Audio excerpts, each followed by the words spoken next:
रामपुर में एक पंडित रहते थे। अशिक्षित थे, इसलिए उन्हें पुरोहित का कार्य करने कोई नहीं बुलाता था। बड़ी मुश्किल से घर का खर्च चलता था। पंडित जी की पत्नी बहुत परेशान थी। वह रोजाना उन्हें काशी जाकर विद्या अध्ययन करने कहती, लेकिन पंडित जी को बिना कुछ किए खाना किसी तरह मिल ही रहा था, तो पढ़ते क्यों, काम क्यों करते? यही सोच वो बहाना बनाया करते। एक दिन पंडित जी की पत्नी ने पंडित जी को बाहर निकाल दिया और हिदायत दी। अगर बिना पढ़े आए तो तुम्हें घर में घुसने नहीं दूंगी। पंडित जी बेचारे पत्नी के आक्रोश के मारे करते भी क्या, अब तो जाना ही पड़ेगा। धीरे धीरे मन चाल में निकले काशी की ओर। जिस चाल से चल रहे थे उससे तो सप्ताह भर में भी न पहुंचते। गांव के चौराहे पर पहुंचकर पंडित जी का इरादा कमजोर हो गया। उन्हें घर की याद आने लगी। पंडित जी शाम ढलते वापस लौट आए। हिम्मत तो थी नहीं घर में घुसने की, तो घर के पिछवाड़े बैठ गए। उन्होंने देखा रसोई घर के कूड़े में लौकी का छिलका फेंका था। पंडित जी ने अनुमान लगाया कि आज घर में लौकी की सब्जी बनी है। थोड़ी देर में पंडितानी रसोई में आई। उसने आटे की लोई को 4 बार पटका। उससे पता चला कि 4 रोटी बनी है। थोड़ी देर में पंडित जी ने दरवाजा खटखटाया। पंडितानी ने दरवाजा खोला। वह हैरान रह गई पंडित जी को देख। आप कैसे? भगवान, मैं काशी से पढ़कर लौट आया। मैं ज्योतिष शास्त्र का ज्ञाता हो गया हूं। लेकिन कोई एक दिन में कैसे ज्योतिष शास्त्र का पंडित बन सकता है? तुम विश्वास करो या ना करो, मैं काशी जाने के लिए चला था, लेकिन रास्ते में तुम्हारी याद आने लगी। मैं दुखी होकर चौराहे पर बैठ गया और रोने लगा। तभी एक स्त्री मेरे पास आई। उसने कहा, क्या हुआ? क्यों उदास बैठे हो? मैं काशी जा रहा हूं विद्या अध्ययन को, लेकिन मेरा मन घर में लगा है। तब उसे मुझ पर दया आ गई। उसने मुझे आशीर्वाद दिया कि अब तुम ज्योतिष शास्त्र के बड़े ज्ञाता हो जाओगे। और मैं वापस आ गया। पंडित जी की बात का अभी भी उनकी पत्नी को विश्वास नहीं हो रहा था।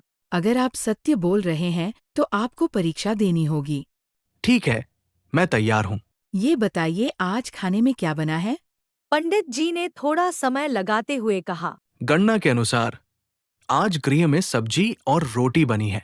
अच्छा, सत्य है। अच्छा ये बताओ किस चीज की सब्जी और कितनी रोटी बनी है? फिर पंडित जी ने ग्रह नक्षत्र का हिसाब लगाकर उंगलियों पर गिनकर बताया। रोटी की संख्या 4 है और सब्जी तो लौकी की बनी है। अरे वाह, पंडित जी आप तो सचमुच विद्वान हो गए हैं। एक दिन उनके देश के राजा ने यह ऐलान कराया था कि रानी का हार चोरी हो गया है। जो उस हार को ढूंढ लाएगा उसे हीरे जवाहरात अशर्फियों की सौगात दी जाएगी। राज्य भर में डुगडुगी बजवा दी गई। पंडितानी को बहुत अच्छा अवसर मिल गया। उसे पूरा विश्वास था कि पंडित जी हार ढूंढ लेंगे। पंडित जी बहाना बना रहे थे। उन्हें पता था उनकी पोल खुल जाएगी। लेकिन पंडितानी ने भी आखिरकार त्रिया चरित्र के हथकंडे अपना पंडित जी को जाने के लिए मना ही लिया। लेकिन पंडित जी ने शर्त रखी। आज के बाद से कहीं जाने को नहीं कहोगी। जो भी रूखा सूखा मिलेगा वही खाओगी। उसने हामी भर दी। भोर होते ही स्नान ध्यान करके जलपान ग्रहण करके पंडित जी राजमहल जाने को तैयार हो गए। पूरा गांव पंडित जी की जयकार लगा रहा था। सभी खुश थे, सिर्फ एक अकेले पंडित जी को छोड़, और पंडित जी निकल पड़े। राजमहल में उनका यथोचित स्वागत हुआ। राजा ने बताया कि रानी का हार 2 दिन पहले ही गायब हुआ है। अगर आप उसे खोज कर ला देंगे तो आपको हीरे जवाहरात अशर्फियों से लाद दिया जाएगा, लेकिन अगर आप नहीं खोज पाओगे तो आप वापस नहीं जा पाओगे। आपको मृत्युदंड दिया जाएगा। इसके लिए आपको 2 दिन का समय दिया जाता है। आपके रहने का प्रबंध कर दिया गया है। जैसा आदेश महाराज। पंडित जी को एक कमरे में ठहराया गया। आसपास सैनिकों दासियों के घर भी थे। पंडित जी ने रात का खाना किसी तरह खाया। सोने गए तो नरम गद्दे पर जैसे किसी ने शूल बिछा दी हो। वो सिर्फ करवट ही लेते रहे। नींद कोसों दूर थी। आखिर डर से वो गा गा कर निंदिया रानी को बुलाने लगे। वो जोर जोर से गाने लगे। हारी निंदिया पे हाँ जान जाए, हारी निंदिया पे हाँ जान जाए। उनकी आवाज रानी की दासी के कानों में पड़ी। उसने भी पंडित जी के ज्योतिष और पांडित्य के काफी चर्चे सुने थे। उसे भी नींद नहीं आ रही थी। आखिरकार उसने पंडित जी से मिलने का निर्णय लिया। वह पंडित के कमरे की ओर दबे पांव पहुंची। दरवाजा खटखटाया। पंडित जी ने सोचा, इतनी रात कौन हो सकता है? क्या पता राजा उसकी असलियत जान गए हों कि मैं ढोंगी हूँ, मुझे सजा देने को बुलाया हो। धड़कते दिल से पंडित जी ने डरते डरते दरवाजा खोला।